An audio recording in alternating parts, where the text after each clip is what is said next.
Hey everyone, and thanks for joining us today as Pepperjam takes a deep dive into 2020 back-to-school shopping trends and insights. We've called on some experts who are on the front lines, gleaning insights and seeing this unprecedented back-to-school season play out in real time. So I'm Katie Spirkland, Product Marketing Manager at Pepperjam, and I'm joined by Chrissy Kammerer, our Content Strategist. Hi everyone. Thank you so much, Katie. Before we turn it over to our panelists for their introductions, I would just like to take a minute to run over some basic housekeeping items. Number one is we will be recording this webinar and we'll distribute that shortly after the webinar, so no one has to worry about missing any of the details. Second is that all the attendees are muted throughout the webinar, but we will be hosting a Q&A style format with our panelists. So if you have any questions, please feel free to type them into the chat panel or the questions feature, and we'll be taking a tally of them at the very end. And then we will be able to make sure that we address all the different panelists with any questions that you have then. Also, if you would like to connect with any of our panelists after you hear the presentations, you can please just reach out to me directly, and that is at CKAMMERER@pepperjam.com, and I would be happy to make any intros that you would like. So without any further ado, let's get started. I'm very excited to have our panelists joining us today. So I'm going to turn it over for them to introduce themselves quickly, and I'm going to start with Jill. Could you tell us your name, Jill, and where you're from? Sure. My name is Jill Speratos, and I represent Protégé. And underneath Protégé, we have Skybox, MyPoints, Shop at Home, Coupon Cause, You Promise, and mygiftcards.com. And those are the major ones that we have underneath the Protégé umbrella. And I'm the Senior Affiliate Manager. And I kind of work with all the different merchants and growing the program. Great, thanks. Hi there, my name is Ariel Splavas. Great to meet you all.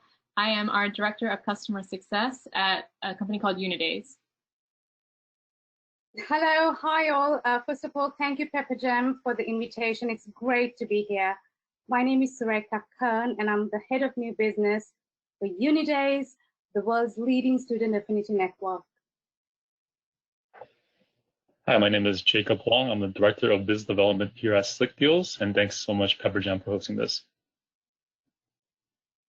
Hey everyone, I'm Simon Eder. I'm the Global Commercial Director at Student Beams, and we work with brands all over the world to reach, engage, and ultimately convert millions of Gen Z customers right across the world. And great to join you, Katie, and all the panel. Great. Thank you so much, everyone. We're excited that you're here. So let's dive right in. We have a series of questions to ask, and each of them is catered to each of you, but don't hesitate to chime in once the other person has given their point of view, just so that we can pack as much information into this session as possible. So I'm going to start with Jacob. Traditional back to school is looking radically different this year. We've got disrupted schedules and online learning. We have a lot of parents opting for homeschool, just to name a few. So the National Retail Federation 2020 has still poised this back to school spending to be pushed to record levels. So what have been some of the observations on consumer spending from your perspective thus far this season?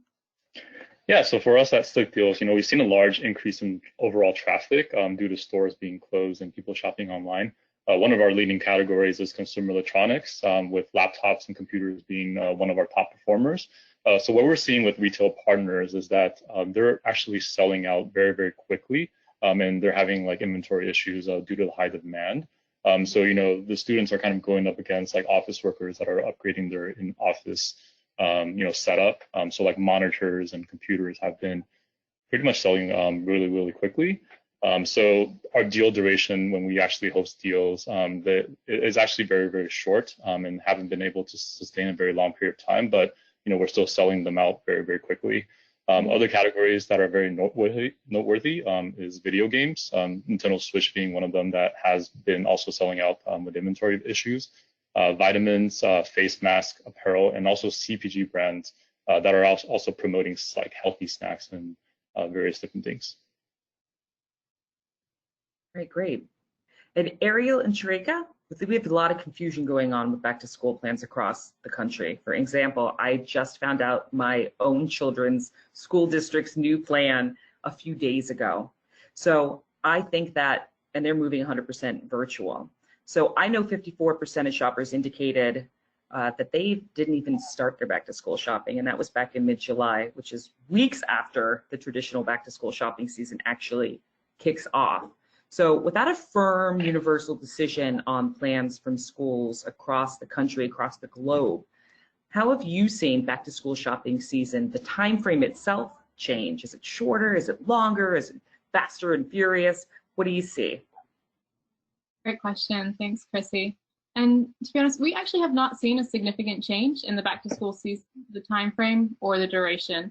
Students are still going back to school. It just might look a little bit different this year.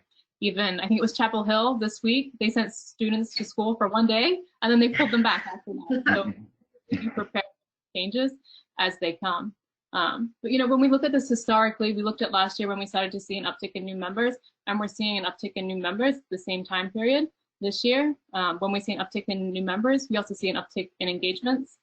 Engagements are whenever someone reveals a code on our platform. So we're starting to see significant upticks in that as well, but there hasn't been a change in the duration of that from last year. So that's really encouraging to see.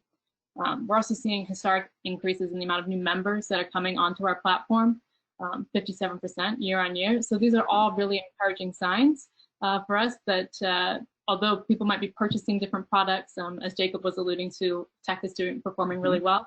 We're seeing that too. So, you know, people might be buying more computers, but they're still there, they're still shopping, and we are seeing that increased demand on our platform with no change in the duration or the time frame. That's very encouraging. Has everyone seen the same or similar trends? I'm just curious now to know. Yeah, so this is Jill at Protege. We haven't, same thing here. We haven't seen a huge shift in the time frame, just a little bit more shift in what people are actually buying. Yeah, and to add to that, to what Ariel and everybody is saying, yes, we've also seen a massive uplift in tech, but also fashion, the self-care sector, health and beauty. I think, you know, it's because more students are at home. They are with their parents. They're not spending on board and lodging. They're not going out, partying and spending money. So I think they're at home, you know, buying the necessary tech, and also, like, you know, really shopping. So we've seen a massive uplift, extremely high demand on these verticals, which has been really, really encouraging. We also see that they're looking after themselves more. They're getting more into health and fitness, keeping fit at home. So it's in addition to tech, which we're also seeing, it's gym wear and it's fitness apps and stuff like that. They're still the same Gen Z, want to be the best that they can be, and you know, self-improve and that sort of thing. Interesting. Great. I have a question for Simon. So as publisher partners, you're crafting the back to school message for your audience. So how did your message differ this year as compared to others? And by that, I mean, did you echo the uncertainty that your consumers are feeling, or begin the messaging later, or feature different products? Just for a few examples. So it's like really important, of course, to get the balance right. 95% of students are still planning to attend college, and they're still full of that same mixture of excitement, nerves, determination, you know, even before considering the pandemic and so on. So our approach has really been to tap into students' excitement about what that experience entails, whether it's to support them in helping them set up their dorm or their bedroom for virtual classes, sort of promoting fitness, as I've said already, you know, fitness at home or college, really to hold their hands during this time, and all the more so, and that's what we've done at Student Beans with our back to school hub, which taps into, you know, important themes of the moment, including mental health tips and how to start uni in the pandemic, and as well as, of course, featuring key brands to support students in their journey. We have kind of operated certainly like differently to years gone by. We're normally out on campuses up and down the country promoting what we do, but now of course it's virtual. And then, as I've said, those, you know, tapping into those key important like new trends around health and fitness, certainly, and tech trends and so on. So I think more supportive than ever before, working with brands to ensure that that brands are there to be seen to be holding students' hand as they take this all-important step, and just more important than ever before as they're facing the external, of course, situation that we're all in. That's so interesting. It sounds like you've had to change your content, that it's just about the more well-rounded, the entire experience, not just what you're going to wear to class, but, you know, bringing everything that you would have traditionally done at school into the home. So interesting that your content has changed for that. That is. Yes, we took a similar approach. You know, we want to make sure that we're here for our students, no matter what. These are our members, and we're a very member-first organization. So with that, we took the approach of don't stop now. Despite everything going on, we understand it's an uncertain future, but now is not the time to stop. We've built that across phases. Like right now, we're in the middle of, we're getting ready for back to school. And we're just about to transition into getting started. This week, we're getting started. We're going back. What does that look like? What does my dorm look like? Do I need a circle light for my TikTok video? That is so interesting. And then let's get hyped. It's like we're back at school, but it might be different. But we can make it fun. What does a virtual study group look like? So, you know, we're here for our members, and every step of the way, just what it is, but very reactive every day, because we're getting new news every day about what our students are doing. That's true. We are getting new news every day. I think that's interesting. You just had mentioned before, Ariel, that colleges went back, and just as soon as they went back, we can't blame them. They're college students, but yeah, we have to pull back a little bit. But interesting, the National Retail Federation said that on average, college students were going to spend over $1,000 this year on their back to school plans, which is more than they had said in the previous year. I'm just curious to know what sort of behaviors or trends specifically from college students may fall into that in terms of traditional and non-traditional purchases this year. What do you think, Jill, about that? So our market research side actually conducted a survey to 1,055 parents. It's more schoolish, but I think it translates into what's going on into college as well, since they're kind of in the same boat, where they're not allowed really to go back into the classroom as much. So, you know, looking at what our findings were across the audience of our consumers that are US based, and where you're seeing this widely varied difference of what's going on and how people are and students are going back to school this school year, we found that the 25% of, they acknowledge the fact that they would be spending more on what we've all been talking about, which is the electronics, the computers, the laptops, the tablets, the cell phones, anything that they need in a tech-wise, that's where a lot of that money is going into.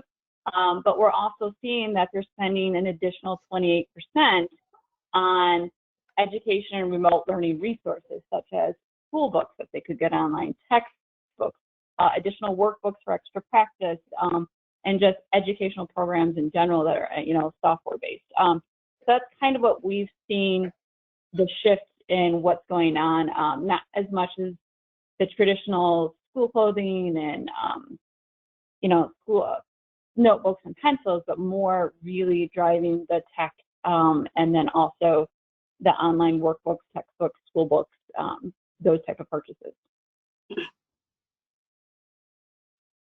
All right, great. And I think that too, there's a little bit, Jacob, you can help me speak to this a little bit, but since that shopping season began a little bit later, or is maybe going to progress a little bit longer into different areas, is this going to impact holiday shopping? Is this going to have any, is this what's to come? Is this a sneak preview? Yeah, so I mean, on Slick Deals, you know, since we're a community-driven site, basically, you know, the community discussed on what deal is hot, right? And what we've noticed is, you know, during April, when the first stimulus checks kind of came through, we saw a large uptick in amounts of sales, right? And then the next stimulus that's going to be happening, I think that would also, assist and help with this shopping season. And so as we're kind of looking at the holiday season and how we're kind of promoting that, we're trying to build, and help certain clients and retailers with the challenges, right? Because I don't know if you guys know, but a lot of the stores are going to be closed during Thanksgiving. So now it seems like a lot of people aren't going to be going into the stores during Black Friday and all that stuff, right? So what we're trying to basically do is help these retailers and crafting a plan of, how are we going to basically promote their items and basically, get the users to buy into their items. So there's a lot of stuff that we're definitely working on, but I don't think it's going to impact. As a matter of fact, it's going to help us in the online retail side. That's actually very self-assuring. It's great to hear. I like that. Is everybody else in agreement with that sentiment? Yeah. All right, very good. And Sharika, we're seeing there are projected spend dips in certain categories, especially for even the younger kids, school-age children. We're actually seeing a 6% drop in school supplies, estimated 2% increase in gadgets, but about a 7% decrease in clothing, which I could speak to because we've been home for quite some time now. How does that shift in consumer spend change the message that you serve up to your consumers? Does it change the message? First and foremost, I think I'd like to remind that we work specifically with college students, so perhaps the trend is a little different with the 18 to 24-year-old age group. So therefore, we have not seen this trend, Chrissy, I must admit. We've actually seen the opposite, and I'm going to share some stats with you shortly. Right. What we are actually seeing is how Gen Z spending habits have defied the global economic crisis. So between the period of kind of May to July 2020, our tech vertical witnessed a 99% year-on-year uplift in engagements, which is code revealed.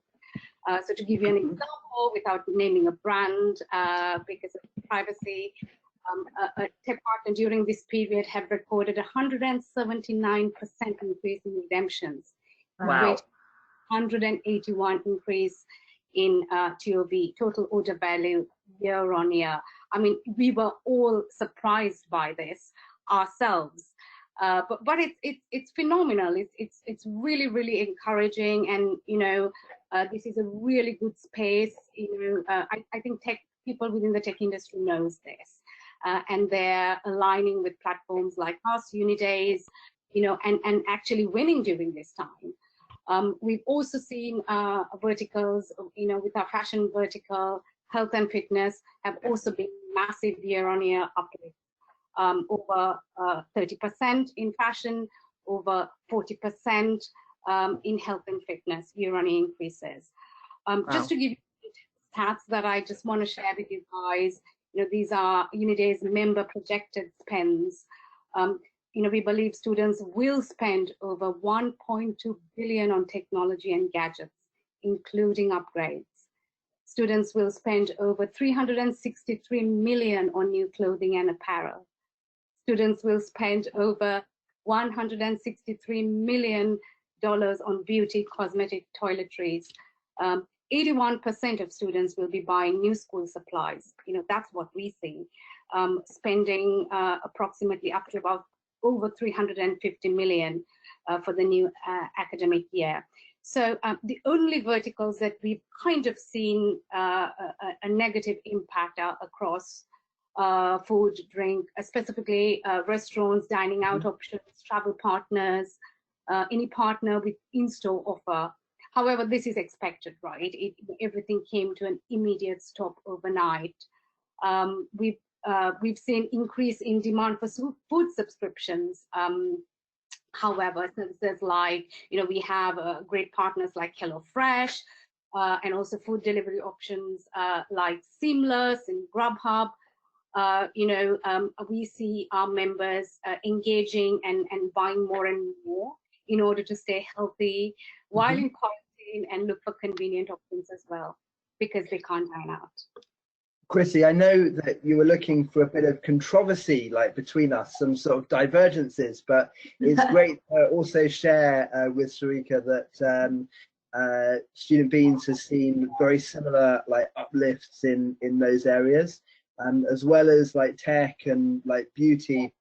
Now, I guess in some ways we've sort of defied, you know, some of those global trends, but followed like others. We've seen the lipstick effect.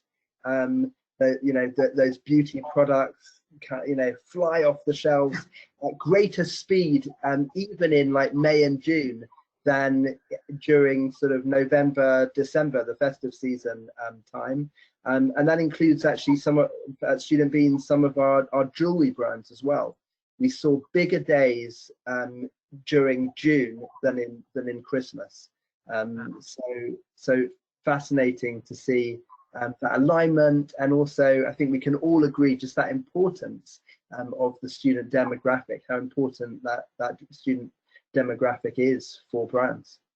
Yeah, Simon, I have a question for you that was kind of like leading into that category, so I'll just dive in. We were talking about how altered learning schedules and locations change with students' needs. You indicated that some of the trends that you'd seen had changed with different categories that students were buying from, but you also cited specific months. So you said sounded like beauty and jewelry was a little bit more like earlier in the year. Are you still seeing that now, that students are buying those items for back to school, or did it just seem like it was something, maybe they were home in the beginning of COVID and it was just something they were treating themselves to? So we've definitely, as I say, you know, seen some of those trends, the lipstick effect, and also maybe slightly later that kind of revenge buying, you know, need to like treat oneself on, you know, expensive luxury type brands.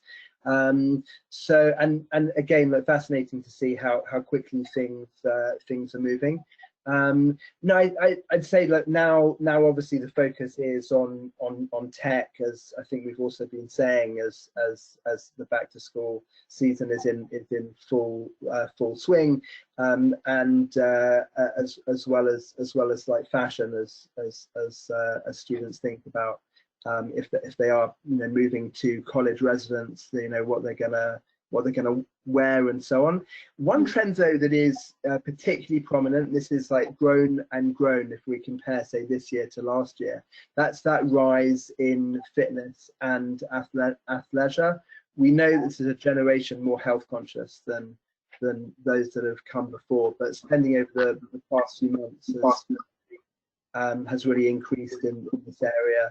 You know, from you know the sort of full remit of what that entails, from apparel to like fitness apps and products to aid them on that kind of journey. And then of course also for health and beauty as well. We've seen significant increase in spend year on year there. On the surface, I guess it seems that students are buying less practically, with a kind of attitude of wanting to treat themselves to those small and luxurious type products. So it's great to see that. And I guess, you know, young people are going to be, you know, of course, striving for more connection during this back to school season, and of course with all the COVID restrictions. So of course, like one of the, you know, the key way that they're doing that, you know, as I think we've seen is through tech, that is becoming, you know, all the more important like right now. I think, Jacob, you mentioned the Switch. We've seen you know, we've seen lots of similar sort of gaming and so on like brands to kind of aid students during their time in lockdown, and they'll be important as they accompany students, like either on campus or as they stay at home. And of course, like final thing just to mention, like obviously not to forget, you know, that key all important area of like homeware, which is such a big driver at this time, as students are moving into their dorms. Not to forget just what, you know, year in year out they see. So 74% of students like looking, of course, to you know, to bolster homewares as they move to dorm this season. That is interesting, and I think having the perspective of the college age kids is super valuable. because there is a contrast, I think, or at least that we read about or we hear about with the school age children, you know, from kindergarten up through 12th grade, but where they're not allowed to wear that T-shirt. And I wonder if Jill, have you seen any other non-traditional trends in purchases? Chrissy, I think you broke up a little bit there. Getting Oh, some sorry, is that better?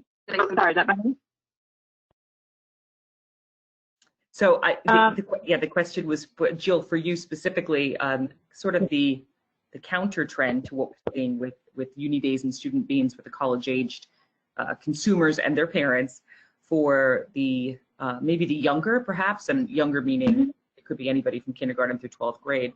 Have there been any other like non-traditional products? I think Simon used the lipstick effect as the comparison, but any other non-traditional products or categories that you're promoting or that is sort of outside of the box that normally would not be happening outside of this current environment?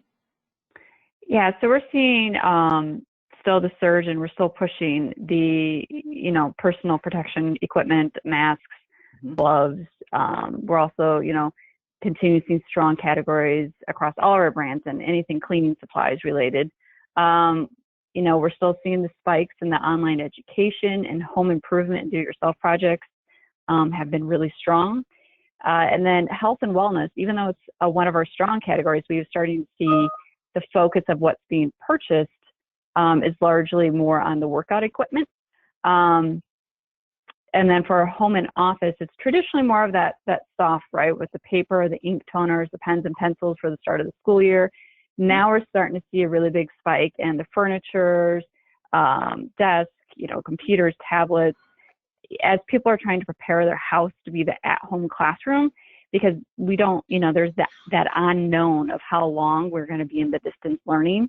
And as a lot of people already stated, you know, they go back to school for a day, couple weeks, and then all of a sudden they're right back home. So people are just trying to get more ahead of that curve of, you know, what's coming and not knowing and trying to prepare for it. So, you know, we're seeing the traditional stuff, but we're really seeing more, like I said, in the biggest spikes are the personal protection, cleaning supplies, and then also the home education products. That's certainly a sign of the times. Yeah, absolutely. And then also, I wanted to see what Jacob thought of this. So we were talking about traditional, like traditional categories and traditional products that students typically purchase. One of the ones that historically has always been popular, right about now, you're thinking about clothing and school supplies.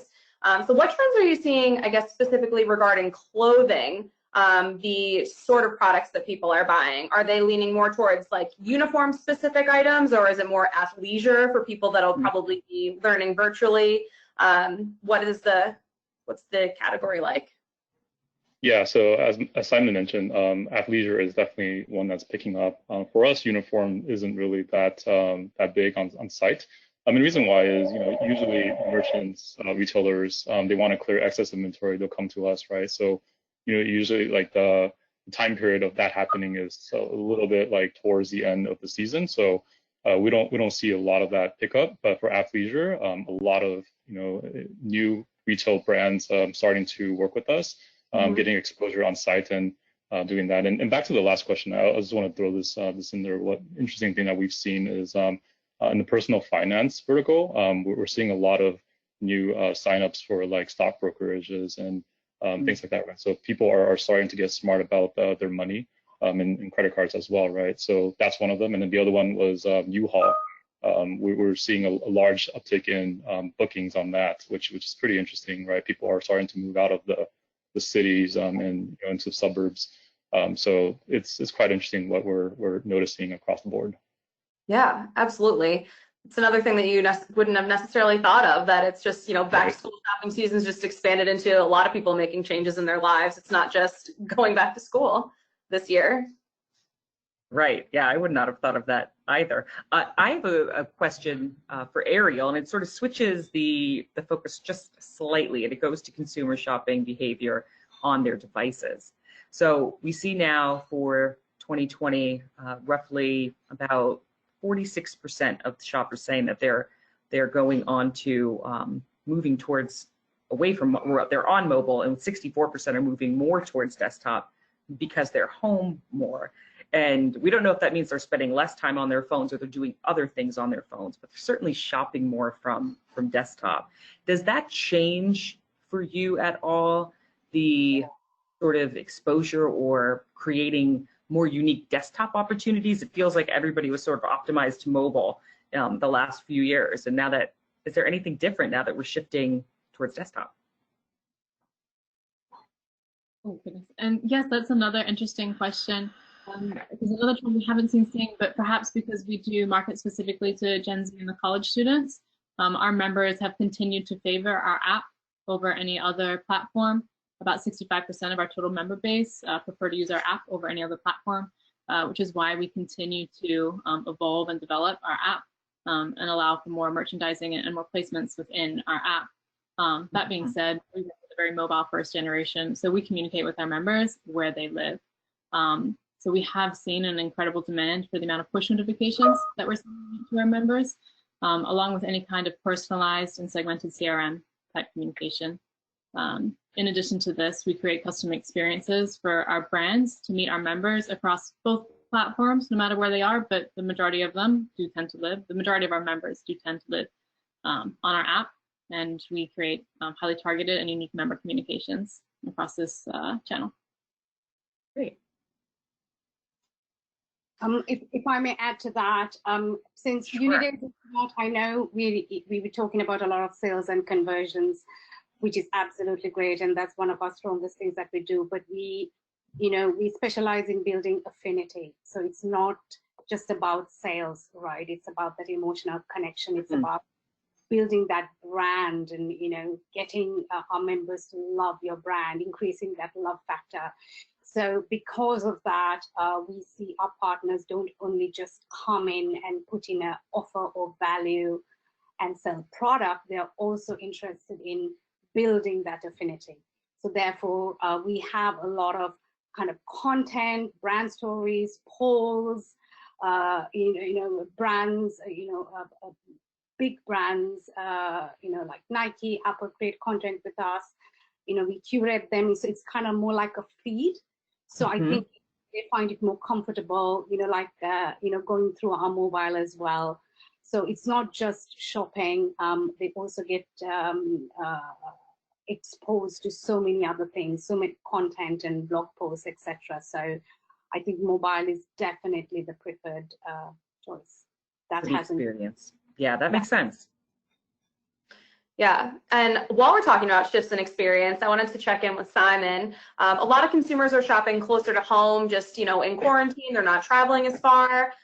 Maybe they're opting to pick up their necessities by buy online, pick up in store. What opportunities are you providing to brands to maximize this shift in behavior? So I guess it's really about the way in which we adapt what we've done offline to online. So we've got a great back to school festival hub that lots of students are engaging with, enabling brands to place sponsorships or placement or branded content to give the audience important tidbits as they return to school, and absolutely build that important brand love with students in that way. And then we've got our exciting back to school collection offering those core top discount offers that students will be looking for right across all the different sectors that the students will be looking for at this time. And then I guess, in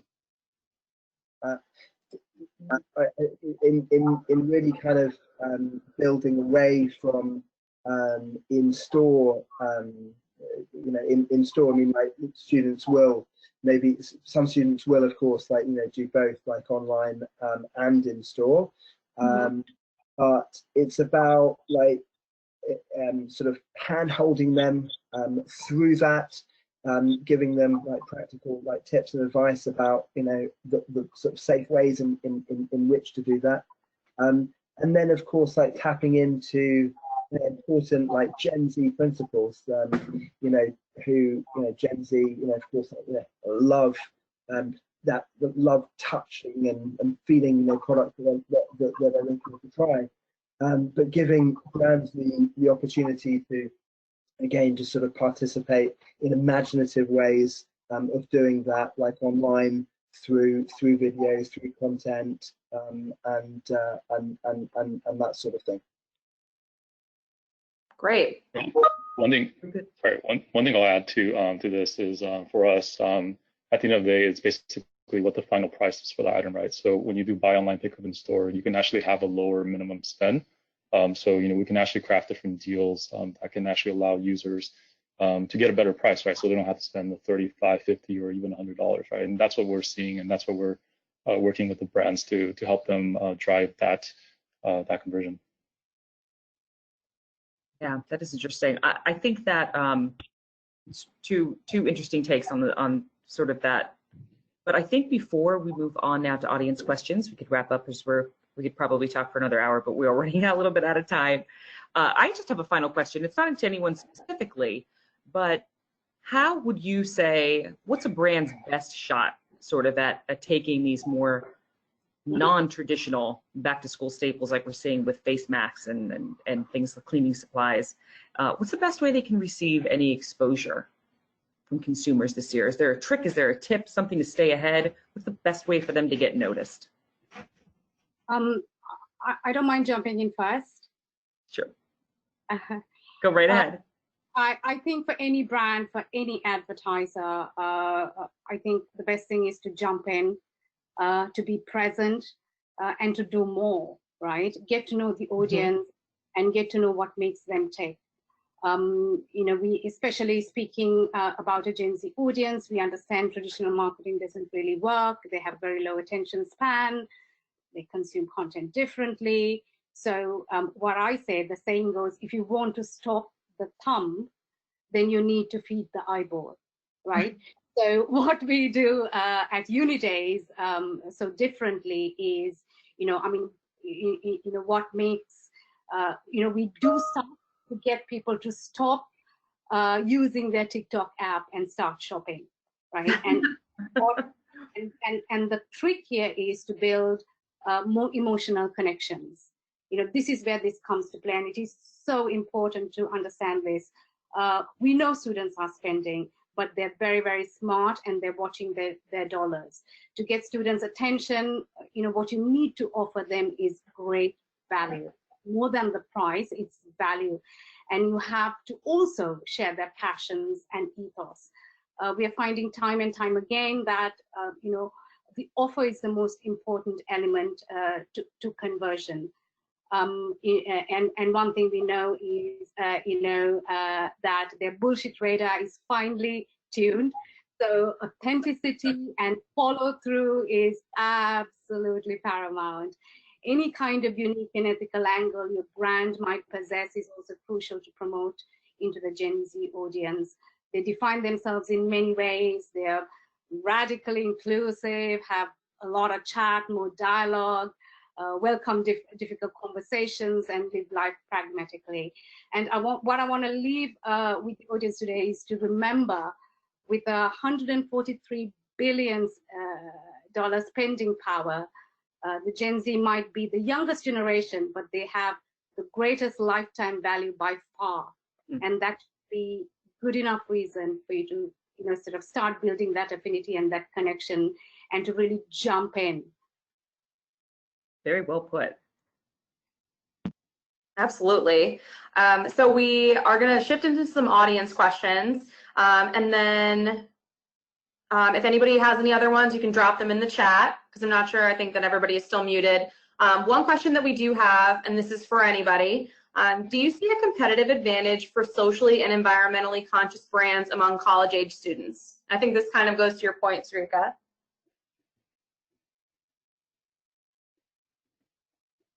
Anybody wants to answer that question, because I've been answering. I just want to give somebody else an opportunity. I'm happy to. Sure, you could take it. Sorry, can you say that question again? Sure.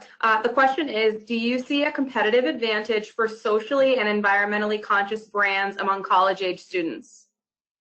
Not really. Not. I mean, they are a lot more conscious. Yeah, there is an advantage in the sense that they're very, very savvy. They care about the environment. They will check kind of to see how the products are made, where they're made, what raw material they use. So there seems to be a trend, but we're also seeing, they actually purchase kind of the well-known brands as well. That doesn't really promote that. So it's really how you position it. There's definitely an advantage and definitely a market for that.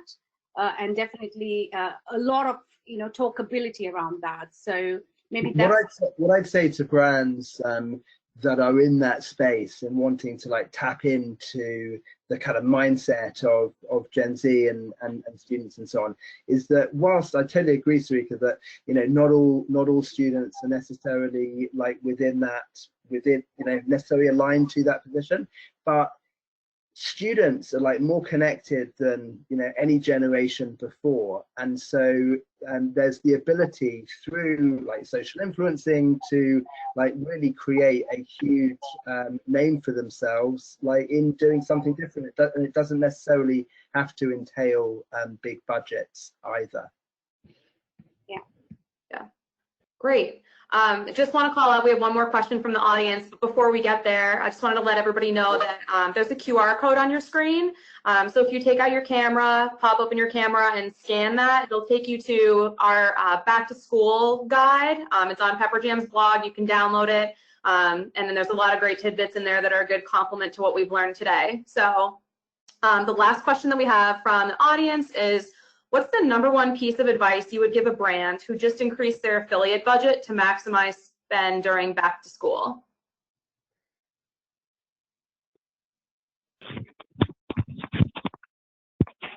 No doubt everyone's going to say like spend it like with them. Let me be the first like on that. Look, of course I'm going to say the same with Student Beans. You've got access not only to studentbeans.com, but you've also got our extensive partnership like network, in which we work with a load of like publishers all over the country and of course like the world like as well. But I'd say echoing some of what's been said before, I think it's about like running full channel campaigns. It's about building the loyalty. It's about building content. It's about taking the audience on a journey like with them. It's remembering also one thing maybe that hasn't been said. It's remembering that students are not actually just not for back to school only, like at all. There's a long journey ahead as they embark on this important journey. Back to school is an important time to get noticed, but it's about keeping always on like with students and being with their during that whole journey during their college life, and of course leading to beyond. So full funnel, run that discount, build your brand with them, and remember that it's not just for this time of year, but it needs to be all on to be relevant. I love that as a key takeaway. You got to build the brand. It's not just this one season with these students. So guys, that's a wrap. For our listeners, I just wanted to remind you one more time, just pop open your camera, scan that QR code on the screen, and it's going to take you to Pepperjam's complete back to school affiliate planning strategy on our blog. While you're there, feel free to subscribe to the blog. A lot of great content coming out all the time. To our panelists, thank you so much for joining us today. There was so much great information here, and I'm excited that you were able to share it with us, and best of luck for the rest of back to school season. Thank you to everyone. Best of luck. Thank you. Katie, Chrissy, thank you. Thanks, everyone. Bye. You got it. Take care, everybody. Bye. Thank you.